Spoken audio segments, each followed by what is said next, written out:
In this video, we're going to be looking at how we can enrich company information using DQ for Excel and the backing MarketBase data. What we're going to do is take a piece of company information where we might have partial information or want to acquire more information. We take this result and we're going to match it to the MarketBase data set. So that's step number one. How we do that is we go into Company and Enrich, and we mark the function as matched to start with. We then map the inputs, so we take the company name. In this instance, it's just one result, but if we had multiple values, we could map a range. We take the city and we can map that into the town, and we take the postal code and we'll map that in as well. And we want to set a minimum score because we want to make sure that the results coming back, we are confident that they're correct. And then what we'll do is we'll map out the results link.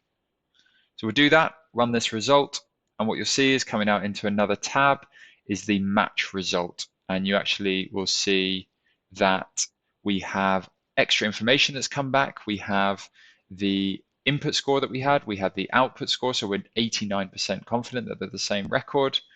I'll close this down. We have more information coming back about an address, and we have a flag coming back that it's the registered address and the company is live. So that's step number one, and we are now confident that we have the correct company.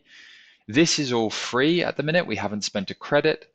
The next step we need to do is now actually go and enrich that record using the company ID. How we do that is we go back into company, go back to enrich, but this time the function we're going to call is an enrich function.